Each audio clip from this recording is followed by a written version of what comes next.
நமஸ்காரம். உங்கள் அன்பிற்கும் அபிமான வித்யாபத்திர வியாராஜா குளத்தோன்று பேசுகிறேன். ஸ்ரீ மாத்திரை நமக. இதனுடைய 689வது வீடியோ. இந்த வீடியோவில் என்ன பார்க்க போகிறோம், மகாபெரிவாளை பற்றி பார்க்க வரோம். இன்னைக்கு குருவாரம். ஸோ குருவாரத்தில் நம்ம எல்லாருக்கும் குருவாக விளங்கக்கூடிய நம்ம மகாபெரிவாளை பற்றி ஒரு இன்சிடென்ட் சொல்லி ஆரம்பிக்கிற அந்த கதையை.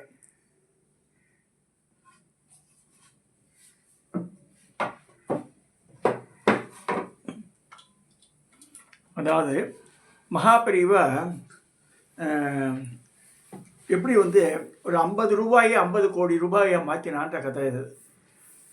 ஆந்திர அரசின் ஆலோசகராக இருந்த டாக்டர் எஸ்வி நரசிம்மன் பெரியவாளை தரிசிக்க வந்தார். அந்த காலத்தில் ஒரு 50 வருஷத்துக்கு முன்னாடி நடந்த இன்சிடென்ட் இது. திரு நரசிம்மன் ஆந்திர பிரதேசனுடைய ஆலோசகராக இருந்தவர் டாக்டர் எஸ்வி நரசிம்மன். ஸோ கல்கத்தாவில் நல்ல சென்ட்ரான இடத்துல நல்ல விசாலமாக ஒரு வீட்டை வாங்க பரமாச்சாரியார் சஜஸ்ட் பண்ணுறாரு. அவர்கிட்ட கல்கட்டாவில் எனக்கு ஒரு வேத பாடசாலை கட்டணும்பா, சாம வேத பாடசாலையாக்கணும் அது, அதனால் கல்கட்டாவில் இந்த மாதிரி ஒரு இடத்த வாங்கணும் அப்படின்றார். என்னது அது, கையில் காசு இல்லை ஒன்று ரொம்ப இந்த மாதிரி சொல்கிறார் இவர் அப்படின்னு நினச்சிக்கிறார் இவர். ஸோ கல்கத்தாவில் நல்ல சென்ட்ரான இடத்துல நல்ல விசாலமான ஒரு வீட்டை வாங்கு, மண்டபம் வச்சா மாதிரி வீடு, அதில் வெங்காள பிள்ளை குழந்தைகளுக்கு ஒரு தனியாக சாமவேத பாடசாலை ஒன்றை ஆரம்பி, ஏதாவது வீடு இருக்கா உனக்கு அதான் நனவுக்கு வரதான் கேட்குறார் அவரை. அப்போ அவர் சொல்கிறார், அங்கே தென்னிந்திய பஜனை சமாஜ், அதாவது சவுத் இந்தியா பஜனை சமாஜ் ஒன்று இருக்குது, அது ஒரு வாடகை கட்டடம் தான் இருக்குது, அது நல்லா சென்ட்ரான இடம், ரொம்ப நல்லா போச்சு, பேஷ். அப்போ அந்த கட்டடத்தையே வாங்கிடு, பஜனை சமாஜ்காரா அவள் பாட்டு இருந்துட்டு போட்டோம், அதில் நம்ம அப்ஜெக்ஷன் கிடையாது. பெரியவா அதை வாங்கணுன்னா எக்கச்சக்கமான காசு ஆகுன்ற சொல்கிறாள், என்ன செய்கிறது கேட்டால் பணம் இல்லையே அப்படின்னு இவர் சொல்கிறார் திரு டாக்டர் நரசிம்மன். சார் எவ்வளோ ஆகுன்ற, கிட்டத்தட்ட 50 கோடி ரூபா வேண்டியிருக்கோம் பெரியவா, இதெல்லாம் 50 வருஷத்துக்கு முன்னாடி நடந்தது. சார் 50 கோடி ரூபாயா? அப்போ பெரியவா அது அவர் சொன்னதே நிறைவேற்றணும் ஆசை, கையில் காசும் கிடையாது, கோடிக்கணக்கிலலாம் கிடையாது, அதாவது லட்சக்கணக்கு தான் வச்சுருப்பா. ஸோ 50 கோடி அந்த காலத்துலேயே விலை. இப்போ என்ன செய்யறதுன்னு யோசனை பண்ணுறாரு இவர். பெரியவா அவர் சொல்லிட்டா, அந்த ஆக்ஞையை நிறைவேற்றணும்னு ஒரு பெரிய உத்வேகம் இருக்குது அவருக்கு.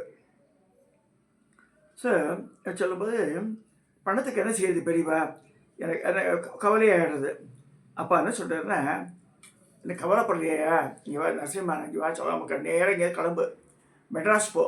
மெட்ராஸ் அண்ணாதுரை ஐயங்கார் ஒருத்தர் இருக்கார், மடத்துக்கு ரொம்ப வேண்டிப்பட்டவர் அவர், அவர்கிட்ட நான் சொன்னேன் சொல்லு. சார் அவர்கிட்ட 50 ரூபா வாங்கு, போய் 50 ரூபா கழுவு கொடுத்துருவார்.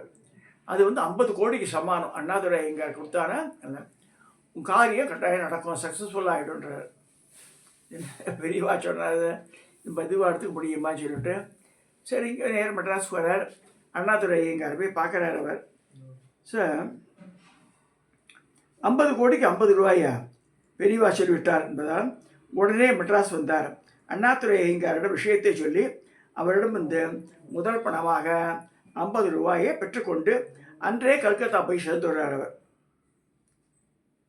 பஜனை சமாஜ் இருந்த கட்டடத்தின் சொந்தக்காரர் ஆசுதோஷ் முகர்ஜி, பெரிய கோடீஸ்வரர், அவரை நேரில் சந்தித்து இதை பற்றி பேசுவதற்காக அவருடைய பெங்களாவுக்கு போகிறார். அவர் பெங்களாவுக்கு கவலைப்பட்டுட்டே போகிறார்.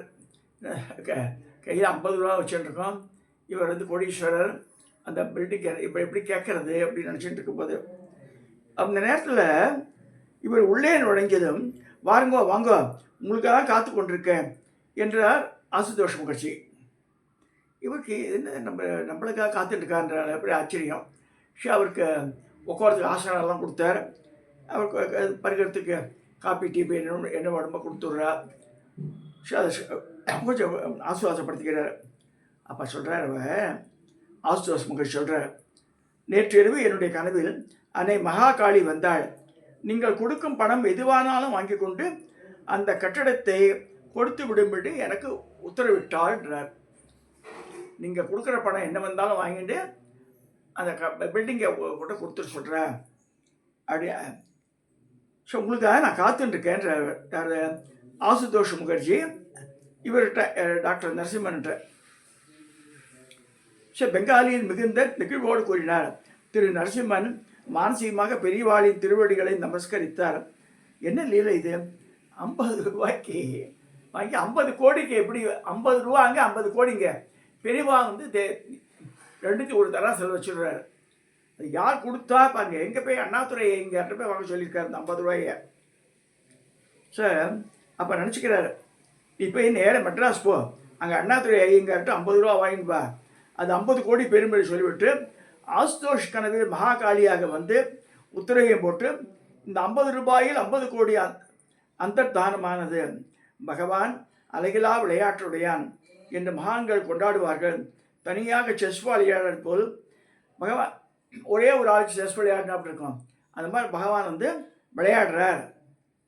கீதையில் உனக்குண்டான கர்மத்தை செய், பலனை என்னிடம் விட்டுவிடு என்று சொன்னதை ப்ரூவ் பண்ணி காட்டினார் பெரியவா. உடனே மளமளவென்று காரியங்கள் நடந்தன. 3 மாதத்தில் பஜனை சமாஜ் புதுப்பிக்கப்பட்டு வேத பவன் என்ற பெயரில் பெரியவா சொன்ன மாதிரி சாம வேத பாடசாலையை தொடங்கப்பட்டு இன்னி வரைக்கும் நடந்துட்டுருக்குது. இதெல்லாம் எப்படி நடக்கும்னா, மகான்கள் பெரியவா வந்து சாட்சாத் பரமேஸ்வரன் சொல்லப்படுறது. ஸோ அவர் வந்து உட்கார்ந்த இடத்த காஞ்சிபுரத்தில் உட்காந்து உலகத்தையே கண்ட்ரோல் வச்சுருந்தார். அவர் என்னென்ன நடக்க போகிறதுன்ட்டு ஆனால் வெளியில் தெரியாது. தான் எல்லாமே பண்ணுறான்னு காமிச்சிக்கவே மாட்டான் பெரியவா. நிறைய கதைகள்லாம் இருக்குது, அது மாதிரி கதைகள். ஆனால் வந்து அவர் சொல்கிறார், எல்லாம் காமாட்சி பண்ணியிருக்காப்பா, அனுக்கிரகம் கொண்டாட்டம், நாராயணன் சொல்லி பிரசாதத்தை கொடுக்குறாரு. ஆனால் எங்கேயுமே தான் பண்ண மாதிரி பெரியவா சொன்னதே கிடையாது. ஸோ இந்த மாதிரி ஆசுதோஷ் மகிழ்ச்சி கனவுல போய் மகாகாளியாக உருவெடுத்து அவன் மூலமாக கொடுக்க சொல்லிட்டார் ஒன்று. இங்கே அண்ணாதுரை எங்கிட்ட 50 ரூபா வாங்கி போக சொன்னார். இந்த 50 ரூபா வந்து மேட் ஈக்குவல் டு 50 கோடி ரூபாய் சொத்துக்கு ஈக்குவலண்ட்டாக எடுத்தது. என்ன வேணால் என்ன கொடுத்தாலும் வாங்கிட்டு அந்த பில்டிங்கை கொடுத்துருவோன்னு சொல்லிட்டு இன்ஸ்ட்ரக்ஷன். அது மாதிரியாக நடந்தது.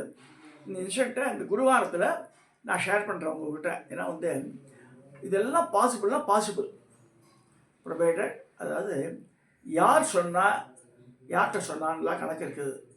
ஸோ இந்த மாதிரி மகாபிரிவா காலத்தில் நிறைய அற்புதங்கள் பண்ணியிருக்கார். அவர் அழகிலா விளையாட்டுடையான்றது அவர் தான். இங்கே உட்காந்துட்டு இங்கே அப்படியே எல்லாரையும் கண்ட்ரோல் பண்ணியிருந்தார். அது அந்த இந்த மெசேஜ் வந்து ஒரு 25 இயர்ஸ் முன்னாடி நான் படிச்சுட்டேன். நான் நண்பரான விவேக் சர்வேஸ்வரா அவர் தான் அனுப்பிச்சார் எனக்கு. எர்லி மார்னிங் வந்து சரி நீங்கள் பேஷண்ட் அப்படியாவது வியாழக்கிழமையாக இருக்குன்னு சொல்லிட்டு இதை நான் பேசி உங்களோட நான் பகிர்ந்துக்கிறேன். ரொம்ப அன்பிலீவபிள் மேட்டர் இது. ஸோ இதை என்ன பட் அவர் தான் பண்ணுறாரு. ஸோ ஆக்குபவனே ஆனே எல்லாமே அவர் தானே. அதனால் மகாபெரிவா பாதத்தை பணிஞ்சு இந்த குருவாரத்தில் நம்ம வந்து அவரோட நாமத்தை சொல்லி புண்ணியம் தேடிப்போன்னு சொல்கிறோம். காஞ்சி வாசாய மிகே சாந்த ரூபாய தீமிகே சன்னோ சந்திரசேகர இந்த பிரசோதியாத் அப்படின்னு சொல்லி காயத்ரி சொல்லுவா அவருக்கு. அதை சொல்லி நான் முடிக்கிறேன் இந்த பதிவை. சப்ஸ்கிரைப் பண்ணுங்க, ஷேர் பண்ணுங்க, லைக் பண்ணுங்க.